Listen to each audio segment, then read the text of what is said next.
राम श्री राम जय जय राम श्री राम जय जय राम। गरुड़ पुराण सारोद्धार, इसकी चर्चा हम कर रहे हैं। हम 9वें अध्याय तक हमने कुछ ज्ञान प्राप्त करने का प्रयास किया है।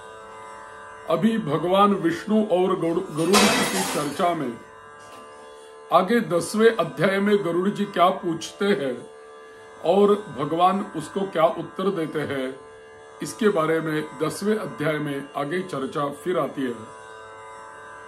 इस अध्याय में भगवान कहते हैं कि देखो गरुड़, मृत्यु के अनंतर के कृत्य क्या होते हैं और शव आदि के नाम वाले 6 पिंडदानों का क्या महत्व होता है और दाह संस्कार का विधि कैसा होता है, और यदि मृत्यु के समय पंचक नक्षत्र हो तो उसके लिए क्या करें और उसके अनंतर में क्या क्रिया की जाती है, और शिशु आदि यदि का मृत्यु हो गया तो उनके लिए क्रियाक्रम कैसे रहता है,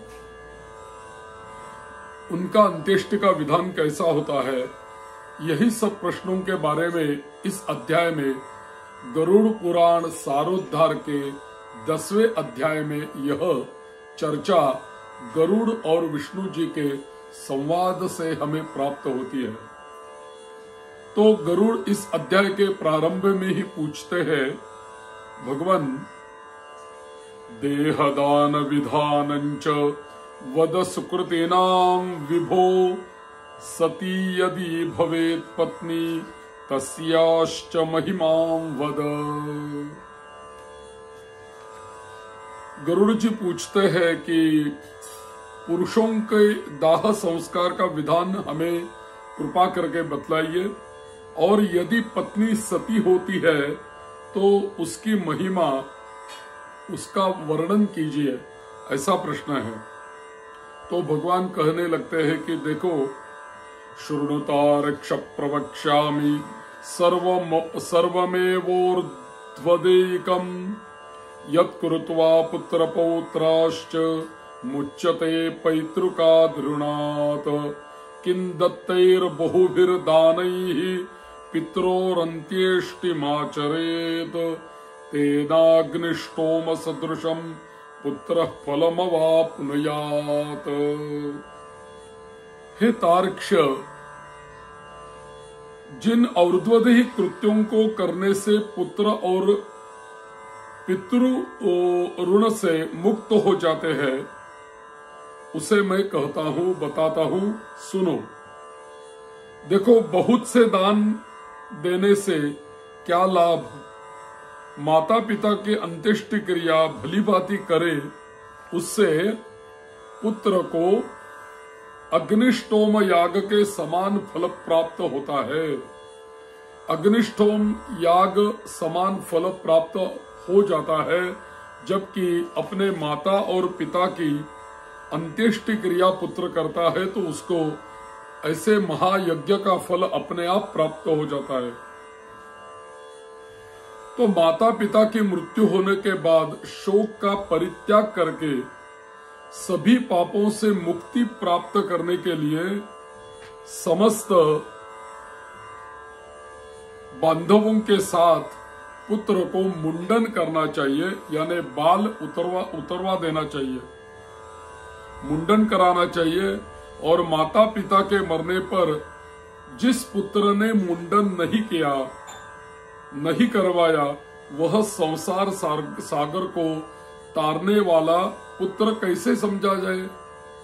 तो पुत्र हो और अंत्येष्टि करने वाला हो तो पहले उसको क्या करना चाहिए, मुंडन करना चाहिए। माता पितरोर्मृतो येन कारितं मुंडनं नहि आत्मजस्य कथं ज्ञेयः संसारार्णवतारकः। तो पहले मुंडन करना चाहिए, अपने केश को उतरवा देना चाहिए, और केश निकालते समय भी नख और काक को छोड़कर मुंडन करना आवश्यक होता है। इसके बाद समस्त बांधवों के सहित स्नान करना चाहिए और धोत वस्त्र धारण करना चाहिए। देखो, केश क्यों हम उतार देते हैं, सब मुंडन क्यों करते हैं?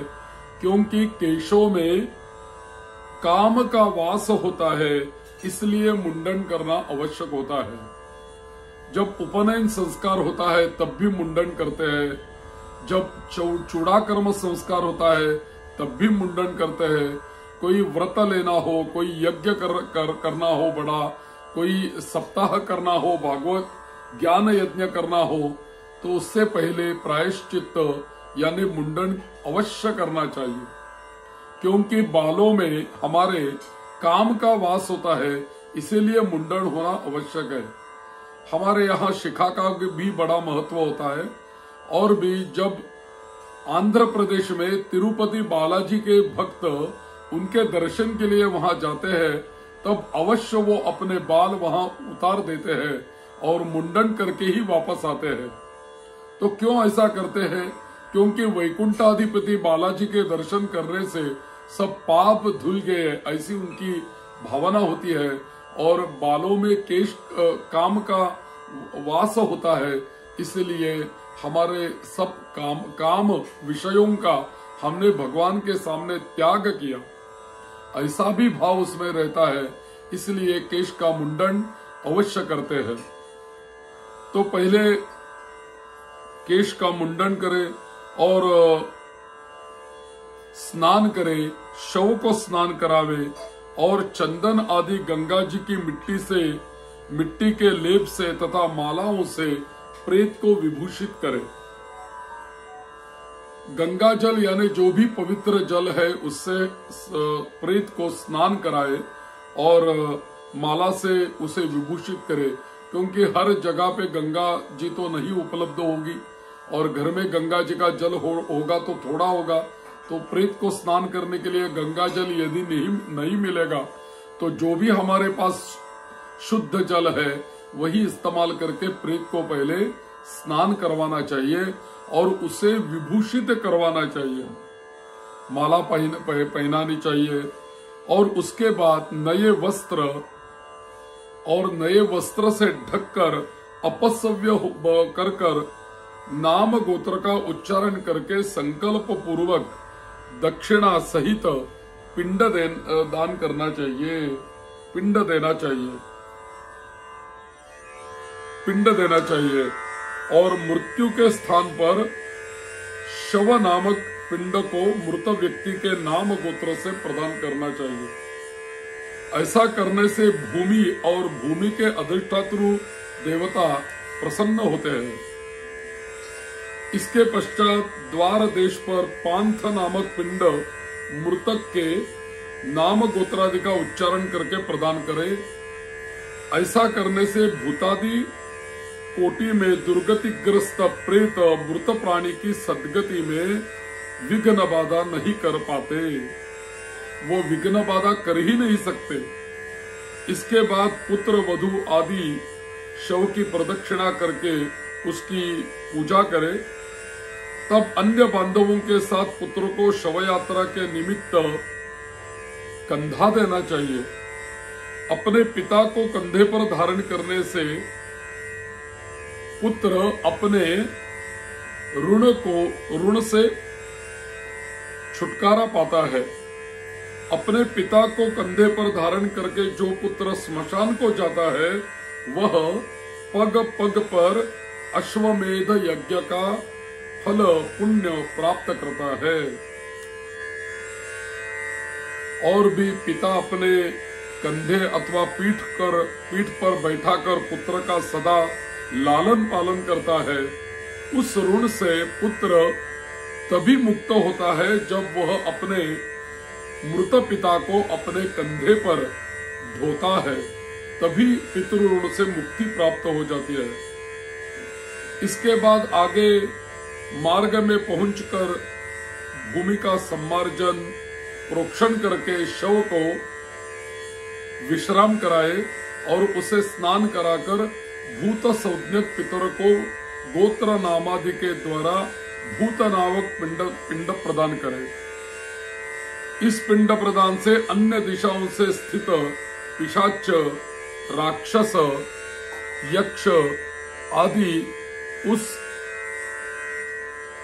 हवन करने योग्य देह की हवनीयता में अयोग्यता नहीं उत्पन्न कर सकते। इसलिए यह पिंडदान देने का विधान कहा गया है। उसके बाद स्मशान में ले जाकर उत्तराभिमुख स्थापित करें।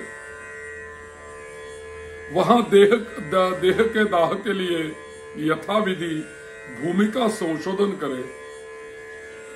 भूमि का सम्मार्जन और लेपन करके उल्लेखन करे, अर्थात दर्भ मूल से 3 रेखाएं खींचे और उल्लेखन क्रमानुसार ही उन रेखाओं से उभरी हुई मिट्टी को उठाकर ईशान दिशा में फेंक कर उस वेदिका को जल से प्रोक्षित करके उसमें विधि विधान पूर्वक अग्नि स्थापन करे और पुष्प और अक्षत आदि से क्रव्याद संज्ञक अग्निदेव की पूजा करे और उसी के ऊपर लोमेभ्य स्वाहा इत्यादि मंत्रों से यथाविधि होम करना चाहिए।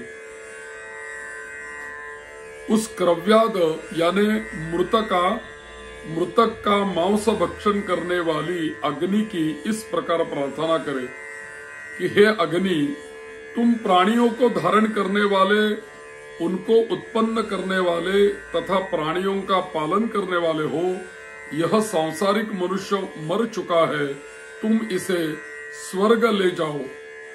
इस प्रकार क्रव्याद संज्ञक अग्नि की प्रार्थना करके वही चंदन, तुलसी, पलाश और पिप्पल की लकड़ियों से चिता का निर्माण करे। चितायां शवहस्ते च प्रेतनाम्ना खगेश्वर चितामोक्ष प्रभृतिकम् प्रेतत्वमुपजायते। चितामारोप्य तं प्रेतं पिंडौ द्वौ तत्र दापयेत। हे खगेश्वर, उस शव को चिता पर रख करके वहां 2 पिंड प्रदान करे। एक पिंड चिता पर तथा दूसरा शव के हाथ में देना चाहिए। चिता में रखने के बाद से उस शव में प्रेतत्व आ जाता है। प्रेत कल्पों को जानने वाले कतिपय विद्वत जन चिता पर दिए जाने वाले पिंड को साधक नाम से संबोधित करते हैं। अतः चिता पर साधक नाम से तथा शव के हाथ पर प्रेत नाम से पिंडदान करे। इत्येवं पंचभिः पिंडैः शवस्याहुति योग्यता अन्यथा चोपघाताय पूर्वोक्तास्ते भवन्ति। इस प्रकार 5 पिंड प्रदान करने से शव में आहुति योग्यता संपन्न होती है। अन्यथा स्मशान में स्थित पूर्वोक्त पिशाच, राक्षस तथा यक्ष आदि उसकी आहुति योग्यता के उपघातक होते हैं। तो यह पिंडदान क्यों किया जाता है? क्योंकि स्मशान में जो रहने वाले होते हैं, पिशाच होते हैं, राक्षस होते हैं, यक्ष होते हैं, वह सब प्रेत को आहुति योग्य नहीं बनाते। लेकिन यदि हम पिंडदान करेंगे तो प्रेत को आहुति योग्य वो बना देते हैं। प्रेत के लिए 5 पिंड देकर हवन किए हुए उस क्रव्याद अग्नि को तिनकों पर रखकर यदि पंचक न हो तो पुत्र अग्नि प्रदान करे। यह पंचक क्या होता है? हमारे यहाँ 27 नक्षत्र है, उनमें से 5 नक्षत्र पंचक कहलाते हैं। जैसे कि धनिष्ठा नक्षत्र, शतभिषा नक्षत्र, पूर्वा भाद्रपदा नक्षत्र, उत्तरा भाद्रपदा नक्षत्र और रेवती नक्षत्र। इन पंचक नक्षत्र जो होते हैं इनको पंचक नक्षत्र कहते हैं। और इन नक्षत्रों के स्वामी क्रमशः वसु, वरुण, अजचरण, अजयकपाद, अहिर्बुध्य और पूषा होते हैं। पंचक में जिसका मरण होता है उस मनुष्य को सद्गति नहीं प्राप्त होती, इसलिए पंचक शांति का भी विधान हमारे यहाँ कहा गया है। लेकिन यह पंचक शांति हम सूतक समाप्त होने के बाद कर सकते हैं। लेकिन यदि किसी की पंचक नक्षत्र के ऊपर मृत्यु हो गई तो पुत्तल विधि करने का विधान है। तो पहले दिन प्रेत दाह करते समय पुत्तल विधि अवश्य करें और सूतक समाप्ति के बाद यानी 12वें दिन के ऊपर यह पंचक शांत अवश्य करें। उसका दाह पंचक के ऊपर उसका दाह पुत्तल विधि के बिना नहीं करना चाहिए, अन्यथा उस नक्षत्र का ऐसा फल बताया गया है कि बाद फिर कुल में या गोत्र में ऐसी मृत्यु जैसी घटनाएं फिर घट सकती है। इसलिए पुत्तल विधि और पंचक शांत होना अनिवार्य होता है। धनिष्ठा के उत्तरार्ध से रेवती पर्यंत 5 नक्षत्र पंचक संज्ञक कहे गए हैं। इनमें मृत व्यक्ति दाह के योग्य नहीं होता और उसका दाह करने से हमें शुभ परिणाम नहीं प्राप्त होते। तो इन नक्षत्रों में जो दाह विधि का आचरण करके मृत व्यक्ति का दाह संस्कार हो सकता है। पंचक मरण प्रयुक्त सभी दोषों की शांति के लिए उस दाह विधि को मैं कहूंगा। तो हे तार्क्ष, कुश से निर्मित 4 पुत्तलों को नक्षत्र मंत्रों से अभिमंत्रित करके शव के समीप में स्थापित करे। तब उन पुत्तलों में प्रतप्त स्वर्ण रखना चाहिए और फिर नक्षत्रों के नाम मंत्रों से होम करना चाहिए। प्रेता जयता नर इंद्रो व शर्म यच्छतु, इस मंत्र से उन नक्षत्र मंत्रों को संपुटित करके होम करना चाहिए। तो देखो, यदि पंचक नक्षत्र के ऊपर यदि किसी की मृत्यु हो गई तो यह पुत्तल विधि करना चाहिए। कुशा की प्रतिमा बनाए, कुश से निर्मित 4 पुत्तलों को प्रेत के साथ जलाए, उसको पुत्तल विधि बोलते हैं। या कुछ प्रतिमा बनाए कुश से और उसका प्रेत के साथ दाह करे।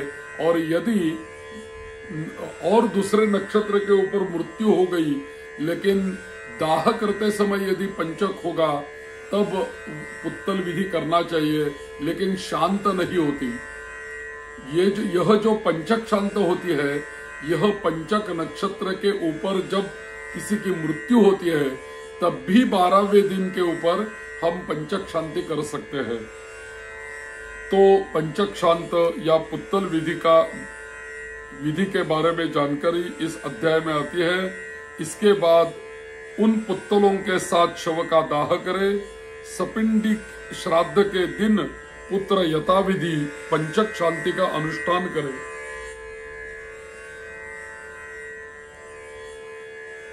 ब्रह्म पुराण के एक वचन के अनुसार पंचकों में मृत मनुष्य के साथ दाह हेतु दर्भ की ही 5 प्रतिमाएं पुत्तले बनाकर उन्हें सफेद ऊन के धागे से लपेटकर और जौ के आटे से उनका लेपन करके उनमें क्रमशः प्रेतवाह, प्रेत सख, प्रेतप, प्रेत भूमिप और प्रेत हर्ता, इन 5 नाम मंत्रों से आवाहन पूजन करके उनमें से प्रथम को प्रेत के सिर में, दूसरे को नेत्र में, तीसरे को वाम कुक्षी में, चौथे को नाभि में और 5वें को पैरों में रखकर घृत होम के पश्चात शवदाहन करना चाहिए, शवदाह करना चाहिए।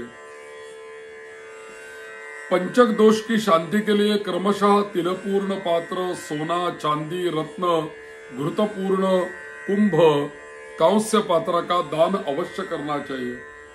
यदि किसी की मृत्यु पंचक नक्षत्र के ऊपर हो गई, हमने शांति भी करवाई, तो उसके बाद पूरे साल भर में कभी भी रुद्र का अनुष्ठान अवश्य करें, क्योंकि रुद्र जाप से ही पंचक दोष निवारण हो सकता है। और रुद्र जाप, रुद्र अनुष्ठान करने से ही हमारे कुल में जो बचे हुए सब लोग हैं उनको अच्छी आयु, निरामय दीर्घायु प्राप्त हो सकती है। तो इसीलिए अवश्य पंचक शांति करें। बाद में लघु रुद्र या महारुद्र ऐसा अनुष्ठान रुद्र का रखे और तिल पात्र का दान करे, घृत कुंभ दान करे। और भी कहा गया है कि अन्य प्रयोगों में, अन्य यज्ञों में हम घृत में या घी में हमारा जो मुख है उसका अवलोकन करते हैं, लेकिन पंचक शांति के बारे में ऐसा लिखा है कि तैल में हमारा मुख को दर्शन करना चाहिए, अवलोकन करना चाहिए। तैलावलोकन ऐसा उसको बोलते हैं। आज्यावलोकन, तो आज्य में यदि हम, घी में यदि हम हमारे मस्तक को या चेहरे को देखेंगे तब भी हम शांति में कर सकते हैं। लेकिन पंचक शांति में तैल में हमारे चेहरे का अवलोकन अवश्य करें, क्योंकि यहाँ तैलावलोकन कहा गया है, आज्यावलोकन नहीं। और शांति विधान करके जो शवदाह करता है उसे पंचक जन्य कोई विघ्न, बाधा नहीं होती और प्रेत भी सदगति को प्राप्त हो जाता है। तो इस प्रकार पंचक में मृत व्यक्ति का दाह करना चाहिए और पंचक के बिना मरने पर केवल शव का दाह करना चाहिए। यदि मृत व्यक्ति की पत्नी सती हो रही हो तो उसके दाह के साथ ही शव का दाह करना चाहिए। देखो, वो ये सती जो विधान है वो पुराने जमाने में होता था और अपने पति के साथ कोई भी पतिव्रता नारी सती जाती थी। लेकिन बहुत साल हो गए कि ये परंपरा, ये प्रथा हमारे यहाँ बंद हो गई है। लेकिन यहाँ तो गरुड़ पुराण में इस विषयों के बारे में थोड़ी चर्चा आती है। तो यहाँ ऐसा कहा गया है कि अपने पति के प्रिय संपादन में संलग्न पतिव्रता नारी यदि उसके साथ परलोक गमन करना चाहे तो पति की मृत्यु होने पर स्नान करके और अपने शरीर को कुंकुम, अंजन, सुंदर वस्त्रादि अलंकृत करके ब्राह्मणों और बंधु बांधवों को दान करे और गुरुजनों को प्रणाम करके तब घर से बाहर निकले और इसके बाद देवालय मंदिर जाकर भक्ति पूर्वक भगवान विष्णु को प्रणाम करे। तदनंतर अपने सखियों को श्रीफल देकर दाह के लिए आज्ञा प्रदान करे और शरीर दाह को गंगा जल में स्नान के समान मानकर अपना शरीर जलाए। ऐसा सती के लिए यहाँ कहा गया है। लेकिन पुराने जमाने में हमारे यहाँ सती होना स्त्री की इच्छा पर निर्भर करता है। सती के नाम पर बलात्दाह करने का विधान हमारे यहाँ बिल्कुल नहीं है। जैसे कि हमारे यहाँ कौशल्या दशरथ पत्नी पांडु पत्नी कुंती तथा जड़भरत की सापत्ना माता आदि के सती न होने के उदाहरण हमारे यहाँ प्राप्त होते हैं। तो सती होना स्त्री की इच्छा पर निर्भर होता है। यदि स्त्री की इच्छा नहीं हो तो सती जाना अनिवार्य नहीं होता। यदि स्त्री की इच्छा हो तो सती जा सकती है, लेकिन यदि न इच्छा हो तो नहीं जा सकती। उसका कोई कंपल्शन नहीं है, वो इच्छा के ऊपर निर्भर होता है। उसमें भी बालापत्याश्च गर्भिण्यो यदृष्ट ऋतवस्तथा रजस्वला राजसुते नारोहन्ति चितां शुभे। हमारे यहाँ ऐसा कहा गया है कि कल्याणमयी राजपुत्री जिसकी संतान बहुत छोटी हो, जो गर्भवती हो, जिन्होंने अभी ऋतुकाल न देखा हो तथा जो रजस्वला हो, ऐसी स्त्रियां पति के साथ चिता पर नहीं चढ़ती उनके लिए चितारोहण का निषेध किया गया है। इसलिए सर्व प्रयत्न पूर्वक मन, वाणी और कर्म से जीवितावस्था में अपने पति की सदा सेवा करनी चाहिए। यही तो पतिव्रता का धर्म होता है। और इतनी सेवा करनी चाहिए कि जीवन में ही वो पति से संलग्न होकर बाद में अपना पति मरने के उपरांत वो अनुगमन करना चाहती है तो अनुगमन कर सकती है। लेकिन जीवन जीते समय यदि पति की सेवा न हो, अपने मन, वाणी और कर्म से पति की नहीं सेवा करती और बाद में सती जाती, ऐसा नहीं हो सकता। इसीलिए सती का जो विधान है वो पुराने जमाने में होता था। इसके बारे में थोड़ी चर्चा इस अध्याय में आई है, इसलिए मैंने आपको कही है। और बाद में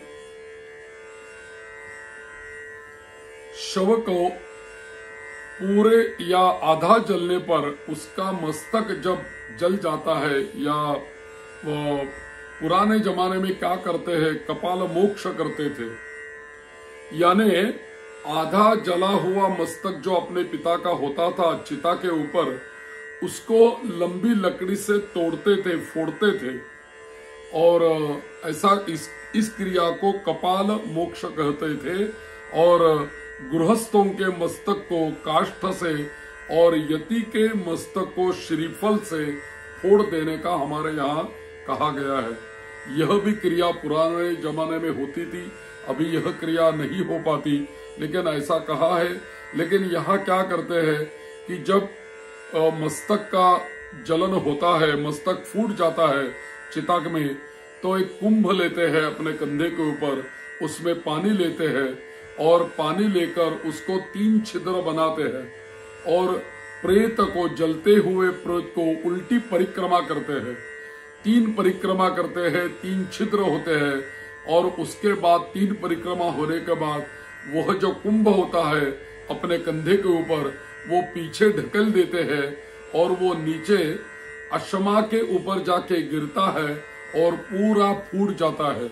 ऐसी क्रिया यहाँ पे करते हैं और बाद में वही रोदन करते हैं और वो अश्मा के ऊपर तिलांजलि देके वही अश्मा हमारे घर पे लाते हैं और हमारे घर के बाहर वो अश्मा को रखने के बाद 10 दिन की पूरी क्रिया उस अश्मा के साथ ही होती है।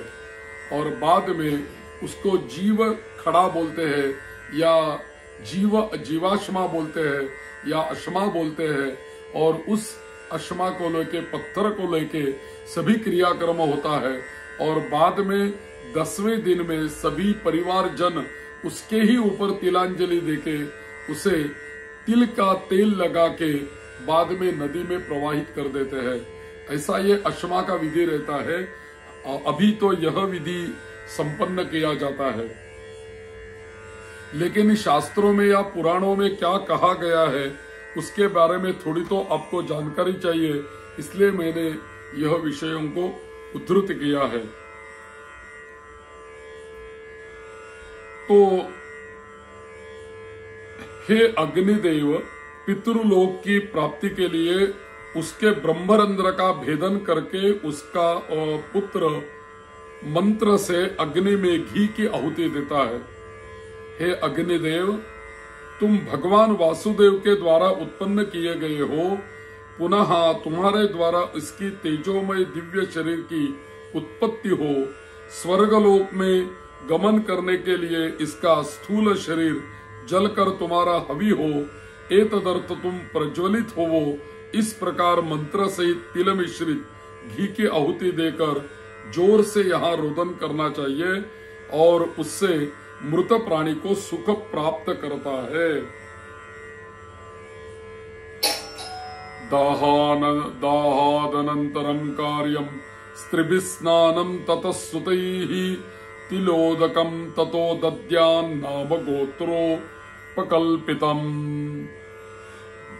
दाह के अनंतर स्त्रियों को स्नान करना चाहिए तत्पश्चात पुत्र को स्नान करना चाहिए।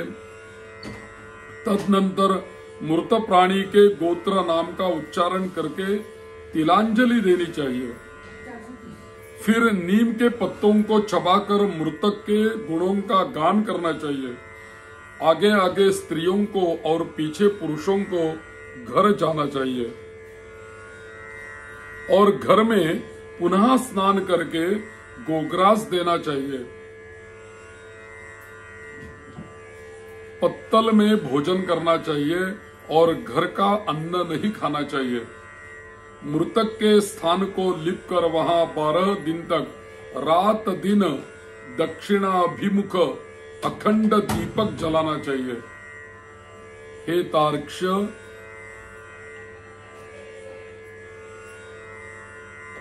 सूर्येस्तमागते तार्क्ष्यो श्मशाने वा चतुष्पथे दुग्धं च मृण्मये पात्रे तोयं दद्याद्दिनत्रयम्।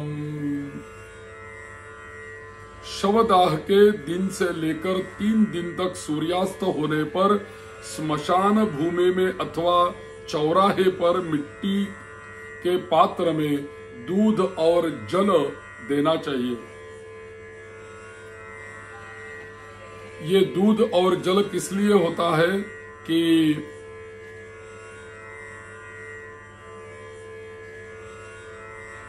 दूध और जल भरे हुए कच्चे मिट्टी के पात्र घड़ा आदि को रखकर यह मंत्र होता है। वहां तुम स्मशान की आग से जले हुए हो, बांधवों से परित्यक्त हो, यह जल और दूध तुम्हारे लिए है, इसमें स्नान करो और इसे दूध को पियो।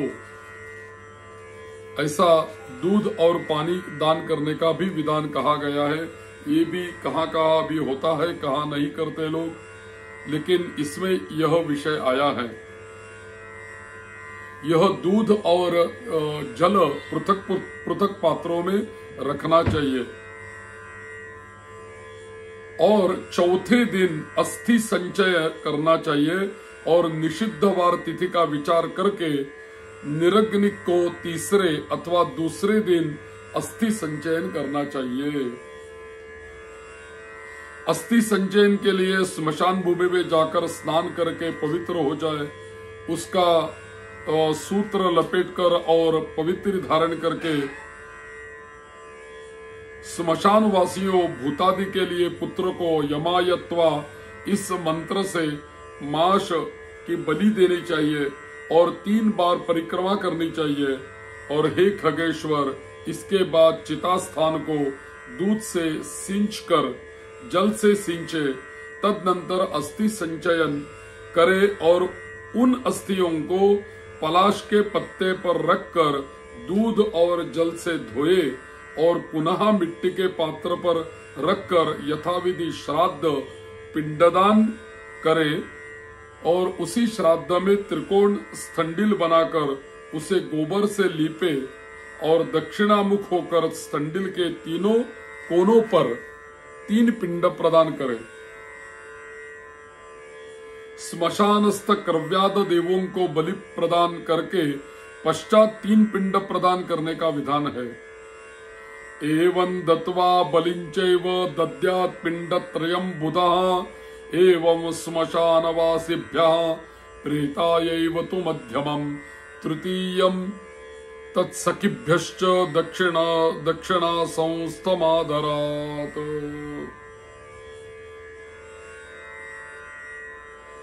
दही और घी तथा मिष्टान्न मिलाकर जल के सहित प्रेत को यथाविधि बलि प्रदान करे और उत्तर दिशा में 15 कदम जाए और वहां गड्ढा बना करके अस्थि पात्र को स्थापित करे।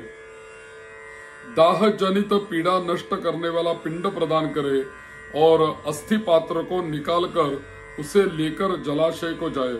वहां दूध और जल से उन अस्थियों को बार बार प्रक्षालित करके चंदन और कुमकुम से विशेष रूप से चर्चित करे, लेपित करे और फिर उन्हें दोनों में रखकर हृदय और मस्तक में लगाकर उसकी परिक्रमा करे तथा उन्हें नमस्कार करके गंगा जी में वह अस्थि विसर्जित करे, छोड़ दे। जिस मृत प्राणी की अस्थि 10 दिन के अंतर्गत गंगा में विसर्जित हो जाती है, उसका ब्रह्मलोक से कभी भी पुनरागमन नहीं होता। गंगा जलोर्मि संस्पृश्य मृतकं पवनो यदा स्पृशते पातकं तस्य सद्य एव विनश्यति। अंतर्दशाहं यस्यास्ति गंगा तोये निमज्जति न तस्य पुनरावृत्तिर ब्रह्मलोकात् कदाचन। पुनरागमन नहीं होता, इसलिए गंगा में अस्थि छोड़ देते हैं। गंगा जल में मनुष्य की अस्थि जब तक रहती है उतने 1000 वर्षों तक वह स्वर्गलोक में विराजमान रहता है। यावद अस्थि मनुष्यस्य गंगा तोयेषु तिष्ठति तावद वर्ष सहस्राणि स्वर्गलोके महीयते। गंगा जल की लहरों को छूकर हवा जब मृतक का स्पर्श करती है तब उस मृतक के पातक तत्क्षण ही नष्ट हो जाते हैं। जैसे महाराज भगीरथ उग्र तप से गंगा देवी की आराधना करके अपने पूर्वजों का उद्धार करने के लिए गंगा देवी को ब्रह्मलोक से भूलोक ले आए थे, तो सगर के पुत्रों को स्वर्ग में पहुंचा दिया। उन गंगा जी का पवित्र यश तीनों लोक में विख्यात है। मनुष्य अपनी पूर्वावस्था में पाप करके मर जाते हैं, उनकी अस्थियों को यदि गंगा में छोड़ने पर वे स्वर्गलोक चले जाते हैं। किसी महाअरण्य में सभी प्राणियों की हत्या करने वाला कोई व्याध सिंह के द्वारा मारा गया और जब वह नरक को जाने लगा तभी उसकी अस्थि गंगा जी में गिर पड़ी, जिससे वह दिव्य विमान पर चढ़कर देवलोक में चला गया। ऐसी कथा आती है। तो इसीलिए सत्पुत्र को अवश्य करना चाहिए। अतः स्वयं ही सत्पुत्रो गंगायाम अस्थि पातयेत अस्थि संचयनादूर्ध्वम दशगात्रम समाचरेत। और अस्थि को गंगा जी में विसर्जित करना चाहिए और अस्थि संचयन के अनंतर दशगात्र विधि का अनुष्ठान करना चाहिए। यदि ऐसा कभी होगा, कोई विदेश में या वन में चोरों के भय से मरा हो और उसका शव प्राप्त न हुआ हो, तो जिस दिन उसके निधन का समाचार सुने उसी दिन कुश का पुत्तल बनाकर पूर्व विधि के अनुसार केवल उसी का दाह करे और उसी की भस्म को लेकर गंगा जल में विसर्जित करे। दशगात्रादि कर्म भी उसी दिन से आरंभ करना चाहिए और संवत्सरिक श्राद्ध में भी उसी सूचना प्राप्त होने वाले दिन को ग्रहण करना चाहिए। यदि गर्भ की पूर्णता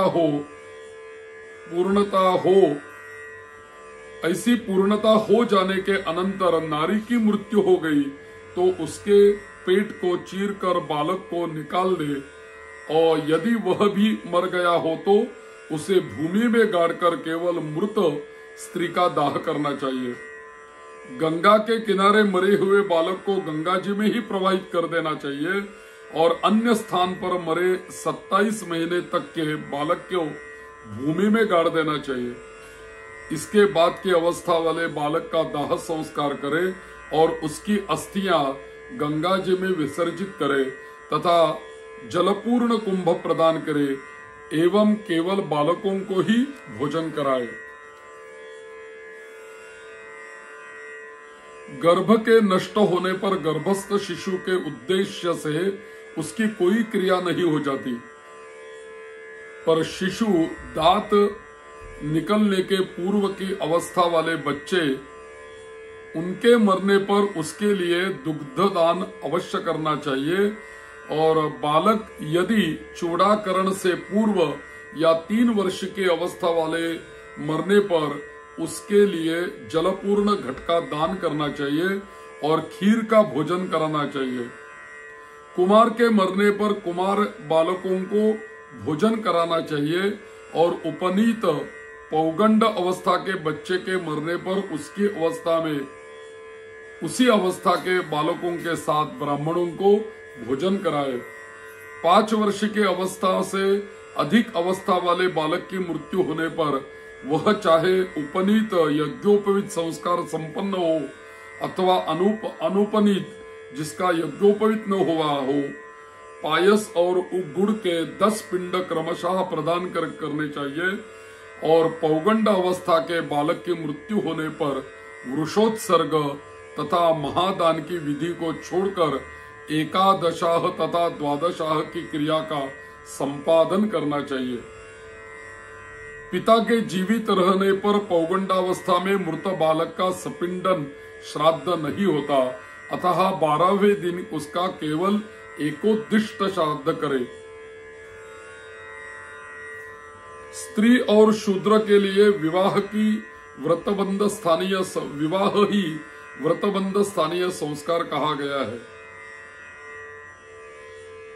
व्रत अर्थात उपनयन के पूर्व मरने वाले सभी वर्णों के मृतकों के लिए उसकी अवस्था के अनुकूल समान क्रिया होनी चाहिए, क्रिया करनी चाहिए।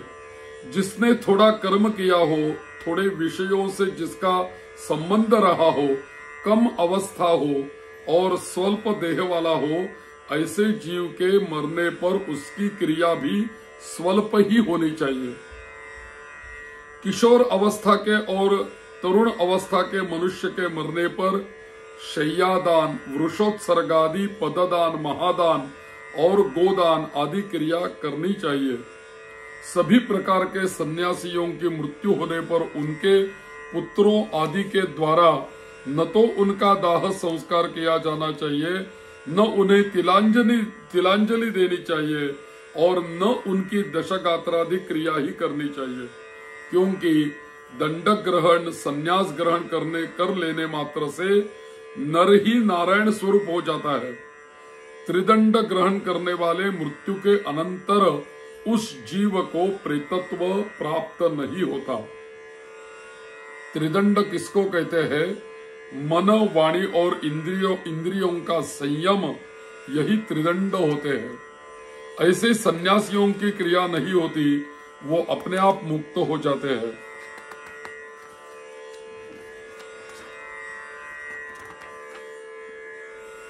ज्ञानी जन तो अपने स्वरूप का अनुभव कर लेने के कारण सदा मुक्त ही होते हैं, इसलिए उनके उद्देश्य से दिए जाने वाले पिंडों को भी उन्हें आकांक्षा नहीं होती, अतः उनके लिए पिंडदान और उदक क्रिया नहीं करनी चाहिए, किंतु पितृभक्ति के कारण तीर्थ श्राद्ध और गया श्राद्ध करने चाहिए। हंसं परमहंसंच कुटीचक बहुदकौ एतान् सन्यासिनस्तार्क्ष पृथिव्यां स्थापयेन् मृतान्। गंगादि नाम भावे हि पृथिव्यां स्थापनं स्मृतं यत्र सन्ति महानद्यः तदा स्तावेव निक्षिपेत। हे तार्क्ष, हंस, परमहंस, कुटीचक और बहुदक, इन चारों प्रकार के सन्यासियों की मृत्यु होने पर उन्हें पृथ्वी में गाड़ देना चाहिए, या तो गंगा आदि नदियों के उपलब्ध न रहने पर ही पृथ्वी में गाड़ देने की विधि है। यदि वहां कोई महानदी हो तो उन्हीं में उन्हें जल समाधि देनी चाहिए, ऐसा विधान होता है। तो ऐसा इस 10वें अध्याय में चर्चा आई है। इति श्री गरुड़ पुराणे सारोद्धारे दाहास्ति संचय कर्म निरूपण नाम 10मोऽध्यायः। श्री राम जय राम जय जय राम, श्री राम जय राम जय जय राम, श्री राम जय राम जय जय राम, श्री राम जय राम जय जय राम, श्री राम जय राम जय जय राम, श्री राम जय राम जय जय राम, श्री राम जय राम जय जय राम।